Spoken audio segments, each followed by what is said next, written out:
В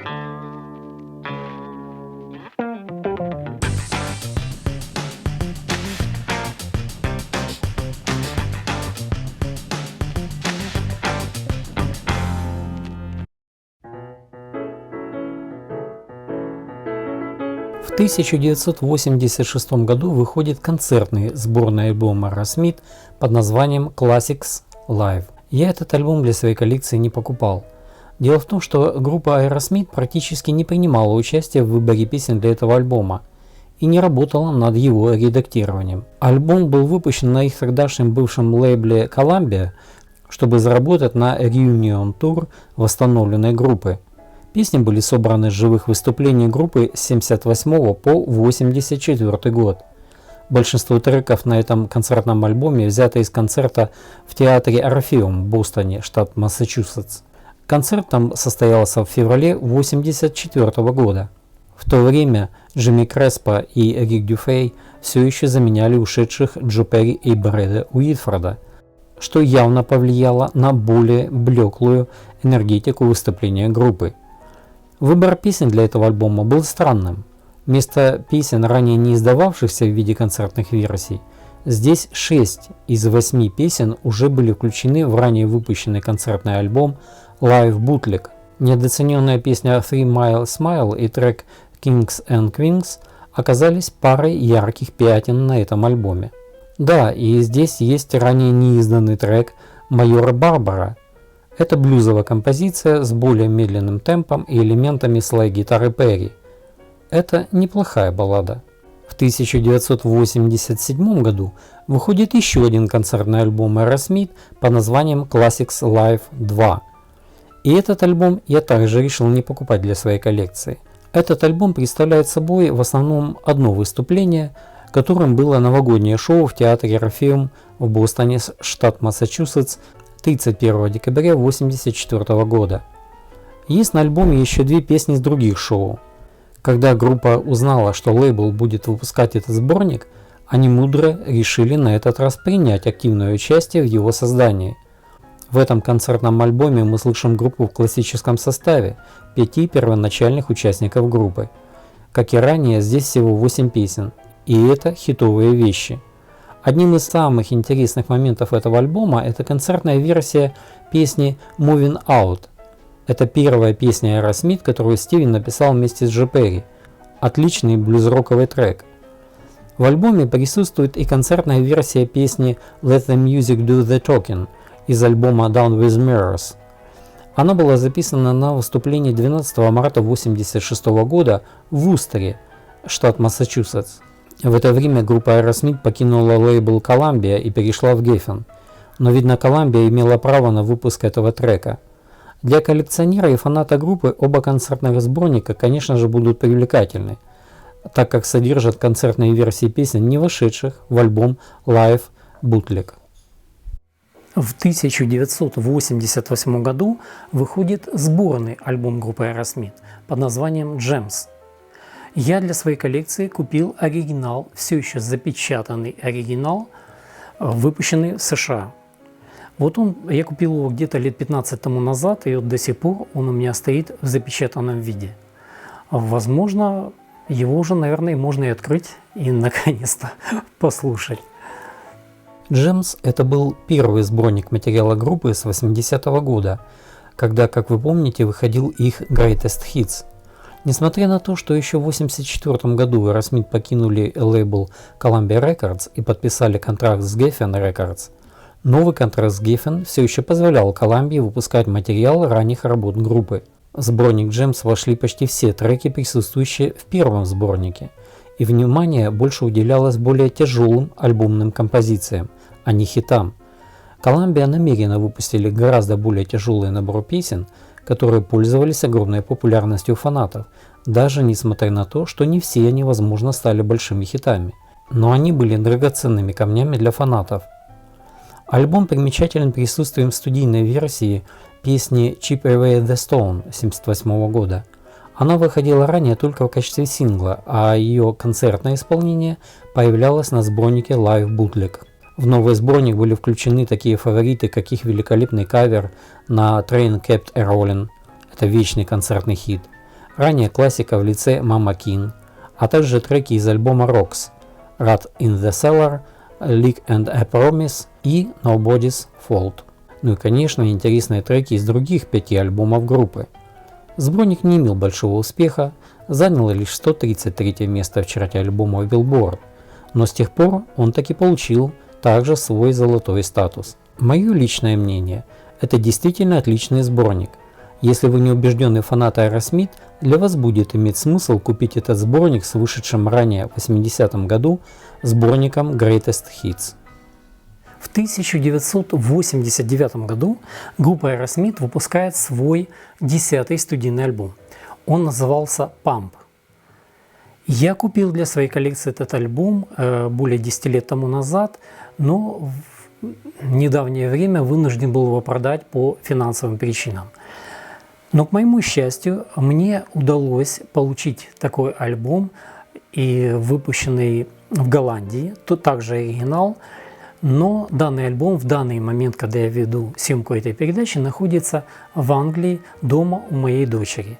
Я в ближайшее время планирую поехать к ней и забрать свой экземпляр этого альбома. Так что этот альбом обязательно, я считаю, должен быть в коллекции любого любителя музыки, которому нравится такой стиль, в котором играла группа Aerosmith. К моменту монтажа этой части моего видеорассказа о группе Aerosmith я уже получил свой новый экземпляр альбома Pump.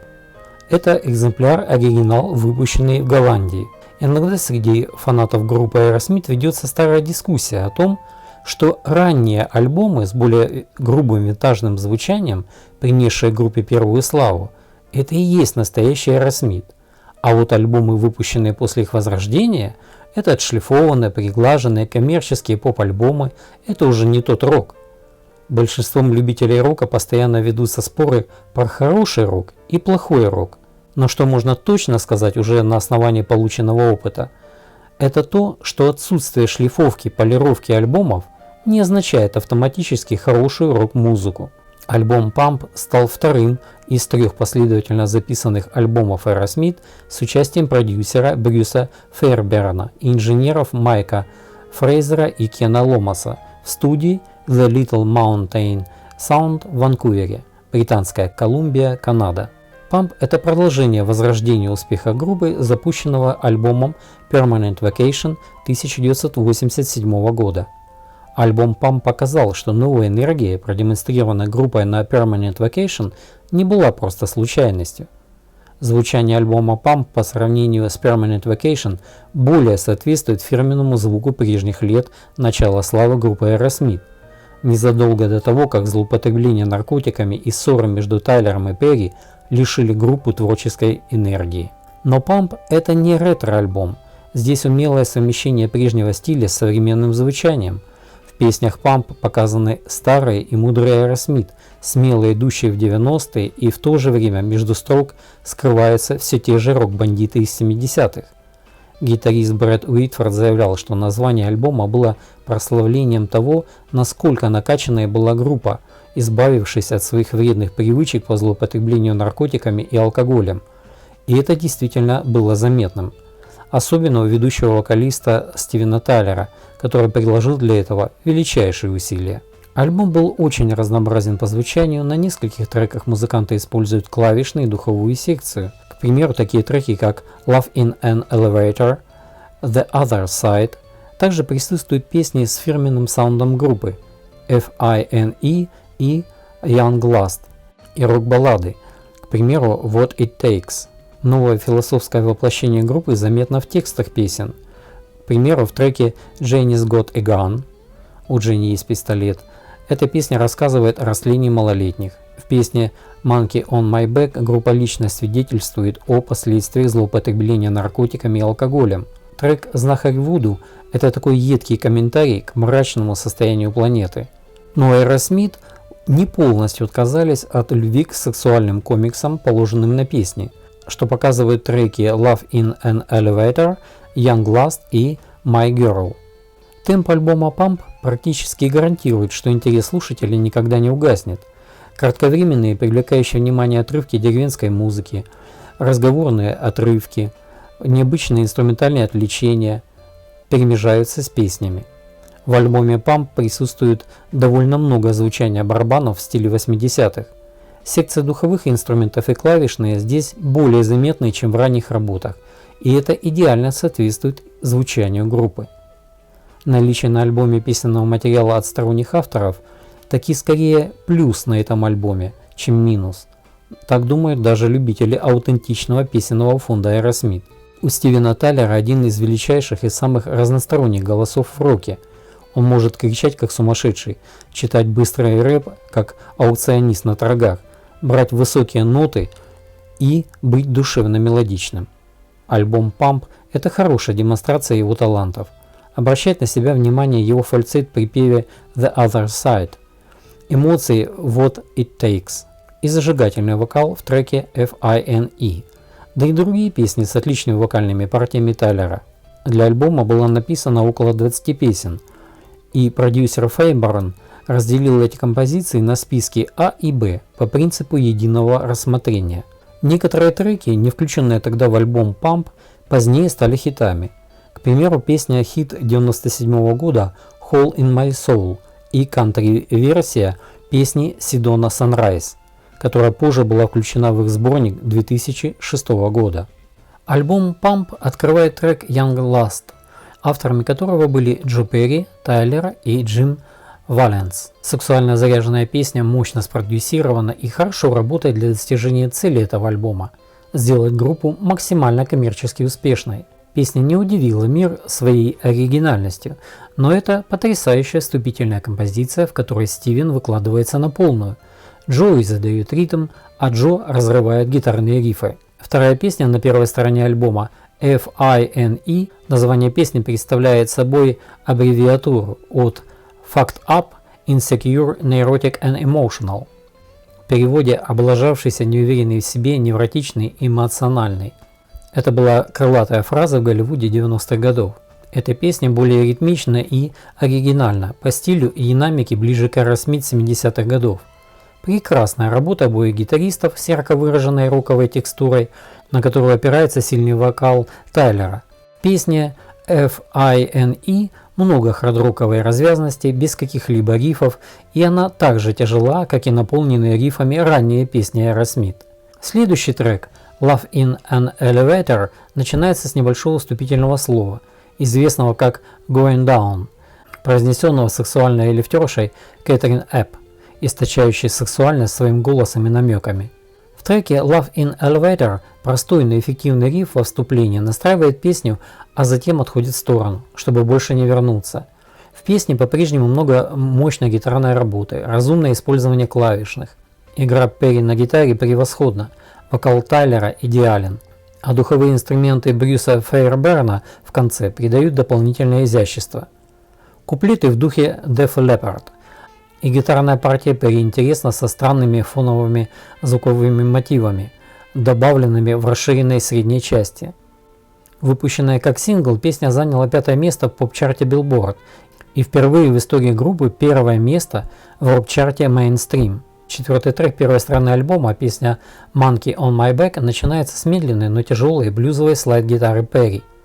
В песне отсутствует настоящий риф, но в нем есть превосходная работа слайд-гитары, которая с лихвой компенсирует это, придавая песне уникальное ощущение, во многом похожее на песни из альбома Draw the Line 1977 года, что придает треку Monkey on My Back ностальгический оттенок.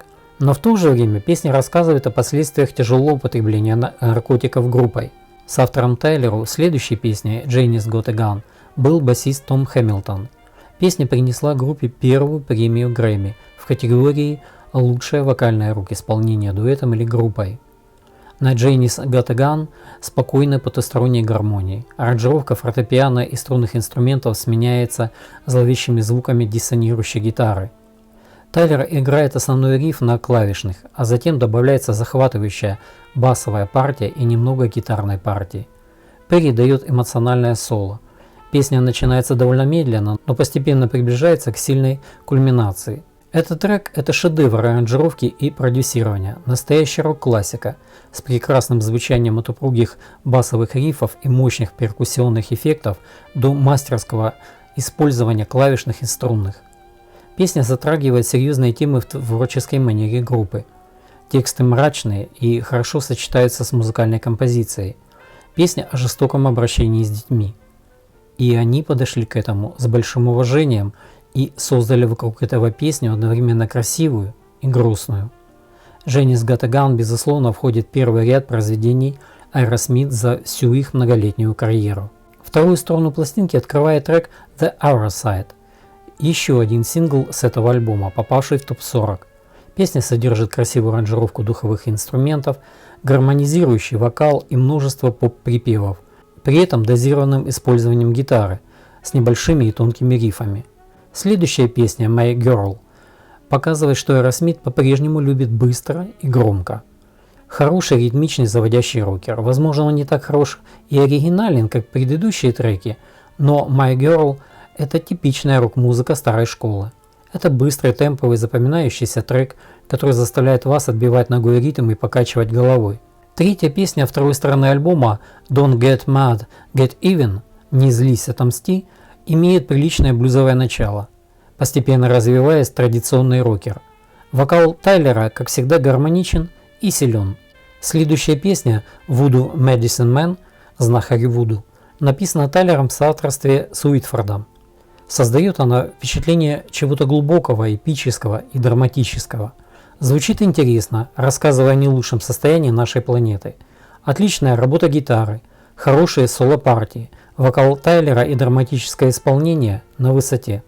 Песня What It Takes – это лучший финал альбома, с более сильным припевом, лучшими текстами и гораздо более хорошим продюсированием. What It Takes возвращает нас к практике группы середины 70-х, исполнению мощной баллады в завершении своих альбомов. Написанная Тайлером и Перри, песня демонстрирует классический для Aerosmith тип баллады, сильная, полная эмоций, без излишеств сентиментальности. Щедрое использование аккордеона Фейборном и интересное гитарное соло Перри. Цепляющий вокал Тайлера показывает истинную высоту его таланта певца. Баллада What It Takes сочетает в себе фортепиано и акустическую гитару, что напоминает прекрасную песню Home Tonight из альбома Rocks 1976 года. What It Takes довольно популярная баллада в духе Amazing и Angel, хотя и более оптимистичная. Альбом Pump стал вторым продаваемым альбомом группы в США. На сегодняшний день продано более 7 миллионов экземпляров только в США. На первом месте их альбом «Игрушки на чердаке» с 9 миллионами. Альбом был сертифицирован 7 раз платиновым как в США, так и Канаде и стал золотым в Германии и Великобритании. Кроме того, это единственный на сегодняшний день альбом Aerosmith, с которого 3 сингла попали в топ-10 синглов в чарте Billboard Hot 100. И 3 сингла стали номером 1 в чарте синглов Mainstream Rock Tracks. Альбом был 4-м самым продаваемым альбомом 90-го года. В 1994 году был выпущен документальный фильм о записи альбома Pump. Aerosmith снимались в эпизоде комедии «Мир Уэйна 2» и исполнили там 2 песни с этого альбома «Janie's Got a Gun» и «Monkey on My Back». Фильм был успешным. Сам альбом получил в основном положительные отзывы музыкальных критиков и с тех пор был назван высшим достижением эпохи глэм-металла. Альбом также был включен в книгу «1001 альбом, который вы должны услышать, прежде чем умереть». Уже в 1991 году группа подписала контракт с компанией Sony на сумму $30 миллионов на выпуск 4 альбомов. 3 года спустя, летом 1994 года, Aerosmith заключили семизначную сделку с нью-йоркским книжным издательством Putnam Sons за выпуск автобиографии группы.